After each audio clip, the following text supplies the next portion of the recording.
As a starting point, I am in no way attempting to end anybody's careers in this video, and I have nothing personal against anyone mentioned or referred to in this video. Also, I apologise for the adequate animation in this video. I needed to get this video out as soon as possible or else it wouldn't be relevant.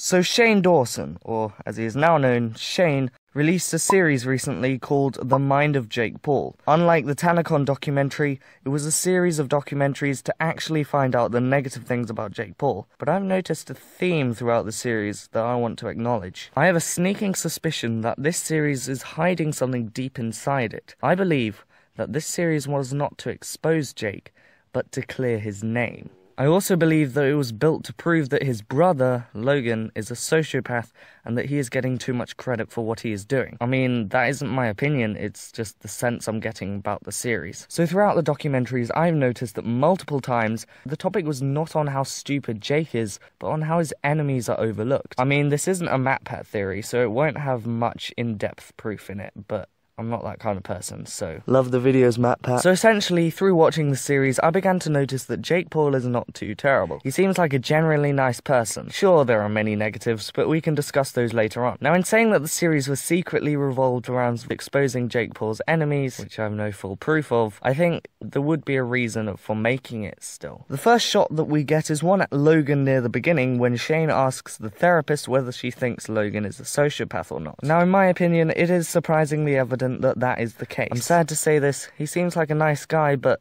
the situation in the forest, he could have been just not knowing how to react when he sees dead people, so he did not naturally know what to do. Or at least he might have.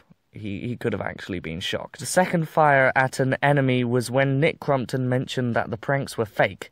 And can I say, thank Herobrine that they're fake. Jake Paul's pranks were built to attract a younger audience, so it needs to be crazy. Of course, Jake would look like a sociopath doing these things. Anyway, back to the topic. But Nick mentioned that the twins came out saying that they were bullied. But if the pranks were not real, then we get to more serious topics later on when Nick and Jake both mentioned that the Logan Paul and Alyssa Violet situation was not fake. I do not want to get into any detail, but man, that is the one thing I was hoping was fake. Of course, there are subtle references stating that FaZe Banks is a liar, Alyssa Violet is a cheat and a liar, and Ricegum got involved for some reason, I don't know why. Now, I can't say I believe every word that people say, as it can be in favour of Jake, but of course, keep in mind, that is my theory. One thing that I think I need to mention is the fact that the series does base around the Paul family in some parts of the series. For example, Nick Crumpton stated that he left due to Greg Paul being there. This was interesting to me. These documentaries were released around the same time as the situation of Greg Paul being, someone you really don't want to have a conversation with. Now we move on to the topic stating that Logan Paul is a sociopath. To be honest, sadly, I think he might be. He was so quick to fight back, and that is a rather sociopathic thing to do. This video here potentially explains it better than I do, so watch it. So if Jake Paul is not a bad person and everybody else is, what's the point of these documentaries? Well, Jake Paul has tried to clear his name before, and it failed epically. This could be a second attempt. On Shane Dawson's part, putting Jake's name in the title will get him rent, according to Logan.